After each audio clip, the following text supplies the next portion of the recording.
Thanks for joining us on Capitol View. I'm Fred Martino. It's a whole new election. We'll hear what President Biden's decision to drop out of the race could mean for the Democratic National Convention in Chicago and much more. Plus, Illinois delegates returning from the Republican National Convention say an economic message could help the GOP. Those stories and more this week with Jeremy Gorner of the Chicago Tribune and Peter Hancock from Capitol News, Illinois. Jeremy, we'll start with you. President Biden's decision to drop out creates big questions for the Chicago Convention and for Illinois Governor J.B. Pritzker. Tell us more about this. Well, since President Biden chose to not run for re-election, his vice president Kamala Harris has become the clear front runner, at least so far. Top Democrats in the state have rallied. I mean, most of them, it appears so far, have come out in support of Vice President Harris to become the Democratic presidential nominee. And so far we haven't really heard any other names of anyone else who could be a front runner, even on as national delegates are starting to kind of get their heads together on the issue. So far, as far as like raising what's next, at least news-wise, what we're all kind of waiting for is who is Kamala Harris's VP pick going to be? There's been several names that have been mentioned, obviously, in the news. Roy Cooper, the Democratic governor of North Carolina. He's the governor of North Carolina obviously is a red state. No doubt the Harris camp thinks that would complement her because he's the governor of a red state. You got Senator Mark Kelly from Arizona. Who's a U.S. senator, he's an astronaut, and Arizona is a swing state, something that the Harris camp thinks could play well there. You got Josh Shapiro, the Democratic governor of Pennsylvania, who runs another swing state. Gretchen Whitmer, governor of Michigan, another swing state. So that's strategically, it looks like what the Harris campaign's trying to do. And then the big question is, what about our governor, J.B. Pritzker? That's, kind of been, an open question. He has said that the Harris camp has not requested vetting materials from him, at least yet, to see if he could be a prospective VP nominee, but we'll see. But back to Biden, this all comes amid a lot of pressure from Biden, from detractors and even some members of his own party suggesting that he should step aside because of a stumbling debate that he had last month against former President Trump, where he just had a very poor showing. There were questions. I believe the phrasing we've heard is cognitive decline. Questions about, whether that's, something that's really been affecting the president. And he ended up, and it all came to a head really last Sunday. So technically, I guess what that would mean is that when you come to the going into the DNC, the Democratic National Convention in Chicago, it could be an open convention as far as like, we're less than a month away. We'll have to see what happens. Maybe there'll be another Democratic nominee they have in mind. But so far, the pendulum has swung, at least so far, for Vice President Harris. And certainly not expected to be an open convention. I was going to ask you about that in an interesting way, state rules that force the parties to lock down their presidential and vice presidential candidates may have helped Democrats in this way to have a show of unity at the DNC. Because the first deadline that's being talked about the most is August 7th, Ohio requiring the information. So there's a belief, there will be that decision made August 7th so that Ohio has the presidential and vice presidential candidates for the Democrats for their ballot. That is the deadline they've set. Yeah, that's exactly right. I think that it's just that what history has shown is that usually by the time that any kind of political convention happens, Fred, whether it's the Democratic one or the Republican one, the American public has a pretty clear idea who the nominee is. And a lot of that is contingent. We kind of get a good idea about that as far as, how did the candidates do during the past primaries in the previous months from each state. That's where I think we could kind of gauge who the nominees would be. And in this case, it would be Joe Biden, obviously. But, it's not obviously now it's not as predictable as it is because we're kind of in uncharted territory. I believe that's what former President Obama said when Biden made that announcement, as far as just because of what you're saying happened in Ohio and everywhere else, it isn't official yet. But usually when we go into a convention, it's more customary to pretty much know who the nominee is going to be. But yes, in this case, at least from what we've seen in the last few days around the country, in Illinois and around the country, it indeed looks like it's going to be Vice President Harris. Yes, and of course, it was never believed that Illinois was going to be in play in terms of the presidential race. However, there was a concern that by some Democrats that there was a need to generate excitement and get people out to vote for all of the other races in the state, some of which may be closer. I mean, this came out during the primary, where in Chicago in particular, a lot was written about the very low turnout when there was the primary race there. So very interesting stuff. Peter, I want to move on to you now. Governor Pritzker, of course, is not just thinking about the presidential race and the convention coming up. There is a real controversy going on with the Chicago public schools with their budget, but the governor contends that the state does not owe the city more than $1 billion to help Chicago schools. Columnist Rich Miller wrote about this recently and covered this very interesting story that, speaking of the presidential race, also does relate in a way back to federal policies, because it was the Chicago schools using some federal money, apparently, on regular operating expenses rather than one-time expenses, even though the federal money was one time. Yeah, I'm not sure there's ever been a time when there wasn't a controversy over Chicago Public Schools and its budget and its underfunded teacher pension plan.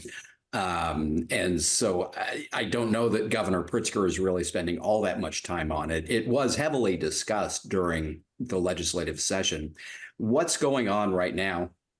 The federal government during the pandemic pumped billions upon billions of dollars into American public schools. Most of it went directly to school districts. A fairly sizable chunk went to states' education departments, like the Illinois State Board of Education. That money runs out at the end of this federal fiscal year, which is coming up at the end of September. That's the end of that federal money. And throughout the pandemic and throughout all of these federal aid packages that sent money to the states and to the school districts, school officials were told this is one-time money. It is there to defray expenses that are related to the pandemic, because districts did incur extraordinary expenses trying to stay open and to keep learning going all throughout the pandemic. They were told this is going away at the end of fiscal year 2024, which is where we are right now. And I remember that the Illinois State Board of Education having this discussion as they were putting their budget proposal together, saying, okay, what things have we been funding with federal money that we want to keep, and what things are going to go by the wayside? The things that you want to keep, you have to request state money for. So all districts are going through this. Chicago, of course, is one of the largest school districts in the country, so the problem there gets magnified a little bit. But essentially, this is happening everywhere. Chicago can make an argument that it is underfunded I think the overwhelming majority of school districts in the state of Illinois can argue that they are underfunded. There have been court cases that have gone to the Illinois Supreme Court. The Illinois Supreme Court has essentially said the state of Illinois doesn't owe anybody anything. It can appropriate whatever it wants for public education. And so I think Chicago is not likely to succeed with the argument that the state of Illinois somehow owes Chicago $1 billion. I think Chicago can make the case that they need additional money. However, and I spoke with the governor about this occasionally at press conferences, and I think his feeling is that over the last 10 years, Chicago public schools have seen a decrease. They've lost about 25% of their enrollment over the last 10 years, and they are getting much more state money than they used to get. I think 10 years ago, their enrollment was around 400,000. It's now a little more than 300,000. So it's a substantially smaller school district that is getting more state money. And I think the state of Illinois is saying you get what you get, just like all the other school districts. And I'm sorry, we don't owe you $1 billion. Yeah, very good context there. Well, Jeremy, we're going to move on now to the Republican National Convention. You covered that last week, and I understand Illinois delegates say that an economic message could be powerful in the election. Tell us about that. Well, I spoke with some Republican delegates at the conclusion of former President Trump's speech. It was about a 90-minute speech last Thursday night. And, some of these delegates expressed some hope and optimism in some of what Trump said about, the economy, about, his economic policies. Obviously they didn't get into some of his rhetoric about, really other issues. It was really more about, looking at, okay, where were we 4 years ago versus now in terms of gas prices, excuse me, in terms of inflation, in terms of taxes. And a lot of these talking points really are kind of what you hear from Republicans in general when criticizing Democratic policies. But nonetheless, they seem to appreciate hearing the former president bring some of that up in his, lengthy acceptance speech for the Republican nomination. And then, the former president talked about lowering taxes, eliminating taxes on tipped wages, which one delegate says that is a proposal that, who knows, it could speak to everyone. Decrease government regulation. That was, something else that, one delegate was hopeful that another Trump administration could push for.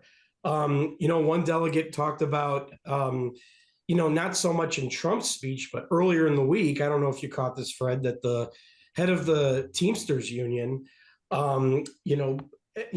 had some speaking time on one of the 4 convention days at the FISERV Forum. And basically what that told this delegate, when Sean O'Brien, he's the general president of the International Brotherhood of Teamsters, this delegate said that when O'Brien spoke, doesn't think that that's a good look for Democrats. When you think about union support, which has traditionally been more in favor of Democrats, trade unions, organized labor, this is what the Teamsters represent, right?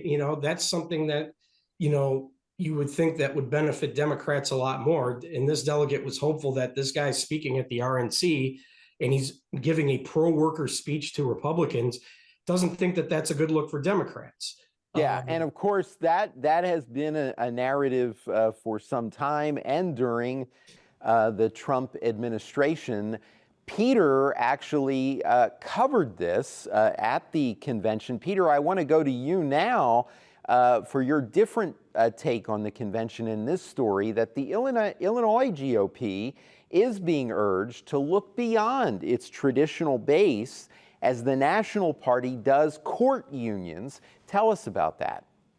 Yeah, I mean, right now, the Illinois Republican Party is largely a rural party. There was a time not too awful long ago when the Republicans were very competitive in the suburbs around the collar counties of Chicago, as well as in a lot of places in downstate Illinois. But something has happened over the last two or three presidential election cycles. And I want to say it coincides with the rise of Donald Trump, but I don't want to go so far as to say Donald Trump caused this.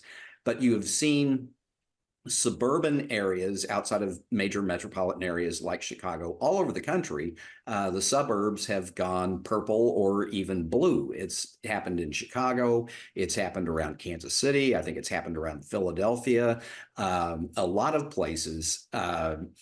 And in large parts of America, the Republican Party has basically become a rural party.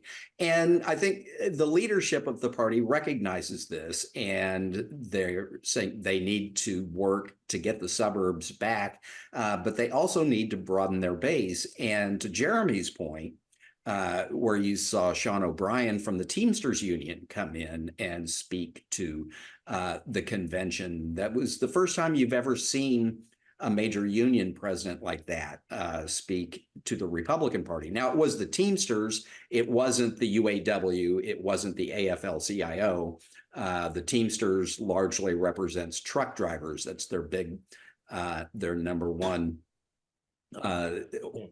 group that they represent. And that's a little bit of a different demographic. But one of the, as I was saying, over the last few election cycles, and this has become a major concern for Democrats, is that this traditional Democratic voting bloc of organized labor, non-college educated men primarily, have migrated from the Democratic column to the Republican column, even though you still see organized labor's money go to Democrats, and you see, their organizations throw a lot of in-kind support behind Democratic candidates. Their voters, the blue-collar, working-class, non-college educated male voters, have been migrating to the Republicans. And that goes back to Ross Perot in the early 90s, as well as Donald Trump in the current era. And if that turns out to be a permanent shift, then I think Democrats and political scientists all over the country are going to have to recalibrate and figure out, where the electorate is going from here. Yes, very interesting, and it relates all back again to the race coming up in November, and with the deficit that Democrats are facing now with those groups, they are hoping that they can, with a new nominee, generate excitement among young people and women to increase voter participation among those two groups to make up for losses. Jeremy, I want to move on now to another story. This is a follow-up story. The Highland Park Parade mass shooting victims are suing the Illinois State Police for approving the suspect's gun card. Tell us more about that. Yeah, so there have been about 5 lawsuits, I believe, Fred, filed accused against the Illinois State Police for approving Robert Cremo III's FOID card, his firearm owner's identification card. Of course, that's what you need in Illinois to make a legal purchase of a gun. And this comes after, if you recall, the big controversy before the Highland Park mass shooting is that sometime before that, police responded to Cremo's home and had reported that he had initiated a suicide attempt. And they found various paraphernalia, daggers, and I think some other items in the home. And what happened is that authorities filled out what's called a clear and present danger report, which essentially alerts law enforcement that, what it's supposed to do is, among other things, is alert law enforcement that this is an individual who is not fit at this time to carry a firearm. But not long after that, he was still able to get a FOID card. I believe it was his father who helped him get that FOID card. And then, of course, unfortunately, the rest is history. So basically, this lawsuit alleges that he shouldn't have been able to get that FOID card in the first place because of this clear and present danger report that had been filed on him months before. And, since the shooting, of course, and I believe well before the lawsuits, state police and the Pritzker, Governor Pritzker and state police, had really kind of pushed the fact that, that the state police had, they would take into consideration cases like Cremo's. Like, even if you didn't own a gun like Cremo at the time that a clear and present danger report was filed, they could still use that as an evaluator if one decides to apply for a FOID card at a later time. That was something that the state police, wanted to ensure the public that they are doing now. Of course, after we saw what happened, on that horrible day on July 4th, 2022. But nonetheless, families are filing lawsuits, against the state police, because of this. And so that's kind of where it is right now. Yeah, we will be watching, again, something to continue to follow up on as it continues to develop and go to the courts. Peter, as we wrap up, we have about 4 minutes left. There's a state audit that has come out, and there's been some reporting on this, that shows that Illinois continues to struggle filling vacancies on public boards. Tell us about this. I think this is one of the things that happens. State legislatures love to create boards and task forces when they have legislation that they don't have enough support to pass. So you create a task force to study it for the next year. And a lot of these task forces that, they're assigned to write a report. The report comes out and it sits on a shelf and collects dust, and nobody ever looks at it after that. And I think what you're seeing is the kinds of people who serve on those task forces and those boards kind of realize there's not a whole lot to be gained by sitting on them. And so it gets to be hard to fill them. A lot of times, I think the governor himself has been a little bit slow to fill positions on boards. Some of these boards are extremely specialized and, dealing with highly technical subjects in the healthcare industry or the insurance industry or whatever. And it just gets to be hard to fill them. And, we all live different kinds of lives now. We have different careers, and nobody has enough time to volunteer for, all kinds of things. And so it's not surprising. I think it's just one of these things that state and local governments throughout the country are going to have to confront in the coming months and years. We'll watch it very carefully. We have about 2 minutes left. I want to give you each a minute to reflect on election 2024 and the incredible developments that we've had here. Peter, let's start with you quickly. I sort of feel like in the last 2 weeks, we have completely relived the year 1968. I was just a little kid at the time. It was not a pleasant year, but we have seen a presidential assassination attempt. We've seen an incumbent president bow out of the race. We see a convention coming up in Chicago where it's now less likely than it was a few days ago. There could be a floor fight over the Democratic presidential nomination. I mean, it just feels like the vibes of 1968 all over again. And for those of us who lived through it, that's not especially a fun thing to look forward to. Interesting take. Jeremy, about a minute. Well, kind of to Peter's point, when because I grew up in Chicago, and I remember the 1996 convention when it was at the United Center, and just as a little kid following this, I just remember, those days of more. It just seemed like there was obviously more stability. I mean, Bill Clinton was a very popular president going into re-election. I believe it was against Bob Dole.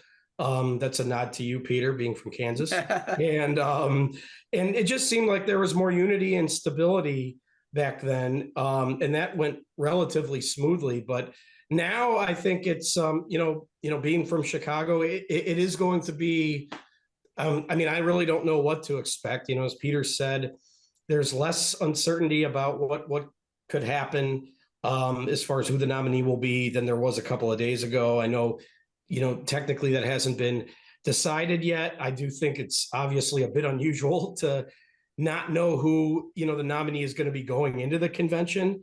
So I'm just kind of anxious to see, with that, what kind of dynamic awaits us, in the next month, and what are national Republicans going to do to try to capitalize on that. But Very interesting. We won't be bored. That's the one thing that we know, right? Right. That's for sure. And a lot of excitement and about Vice President Kamala Harris and her candidacy, certainly in terms of the fundraising numbers, the rally that occurred this week. It's going to be fascinating to watch. Jeremy and Peter, thank you both for being with us. Thanks, Fred. Thank you. Thank you at home as well. For everyone at WSIU, I'm Fred Martino. Have a great week.